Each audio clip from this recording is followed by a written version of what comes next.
¿Qué tal? Bienvenidos a la primera parte del tutorial, desarrollo de una REST API con Node.js, Express y MySQL.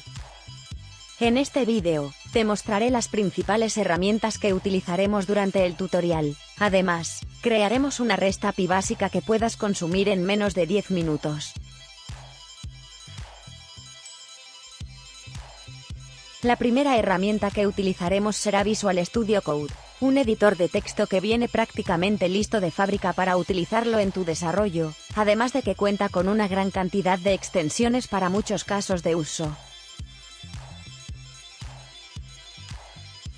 La segunda herramienta es Node.js, un entorno de ejecución que, en nuestro caso, potencializa a JavaScript y lo habilita para su uso en el servidor, además de muchas otras capacidades que brinda como su ejecución basada en eventos.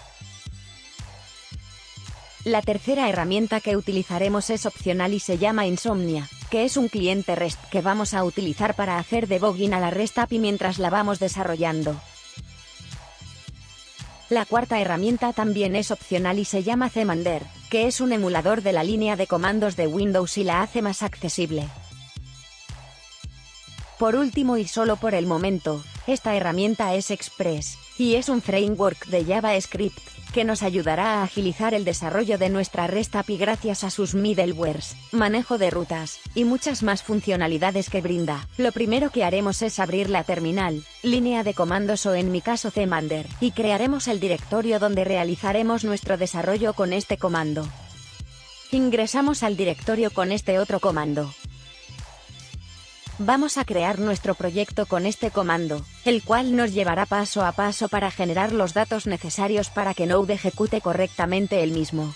Ingresa los datos que creas necesarios, como el nombre, descripción o versión de tu REST API, los demás puedes dejarlos en su valor por default con solo presionar Enter. Es importante que en el campo Entry Point, ingreses el nombre del archivo principal donde se ejecutará tu REST API, por default viene index.js, en nuestro caso será app.js. Al finalizar, solo presiona Enter y ya está creado tu proyecto. Usa este comando para abrir el proyecto en el editor. Podemos ver que se creó el archivo package.js, en el cual viene indicado nuestro archivo principal, mismo que vamos a generar.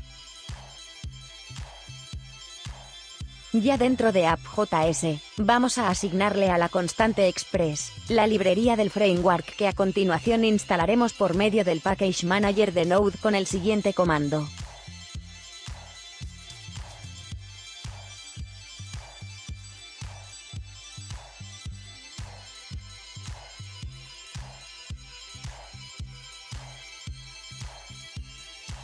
A continuación, creamos una instancia de Express, asignándola a la constante app. Después, y solo para efectos de desarrollo local, crearemos la constante port, que obtendremos por medio de una variable de entorno, o en nuestro caso, le asignamos el valor 3333. Ahora, tomamos la instancia de Express en la constante app, y generamos la primera ruta de nuestra REST API, misma a la que le asignaremos una función callback, pasando los objetos solicitud y respuesta, representados por las variables estandarizadas, rec y res. En esta primera parte, solo enviaremos una respuesta para saber que estamos conectando correctamente con la REST API, utilizando el método send del objeto res.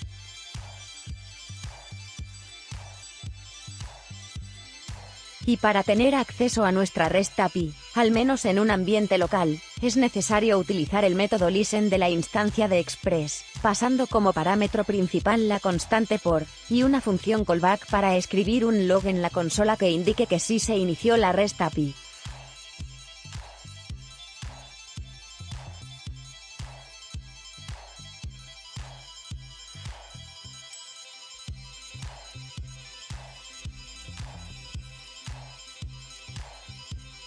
Vamos a instalar con este comando, una librería llamada NodeMon, que sirve para que en desarrollo local se pueda ejecutar nuestra aplicación, y al nosotros hacer un cambio en el código, no tengamos que detener y volver a ejecutar nuestra app. A continuación, con este comando ejecutamos nuestra aplicación para así poder acceder a la REST API. Esto lo que hace es servir por medio del puerto 3333 nuestra REST API, por lo que si abrimos en un navegador la dirección localhost 2.3333 nos dará acceso a la misma. Para cerrar nuestro código en esta parte, vamos a crear un estándar de respuesta, primero estableciendo el código de estatus HTTP, y siguiendo con el método JSON, al que le pasaremos un objeto con las siguientes características, mismas que son opcionales y personalizadas para cada quien.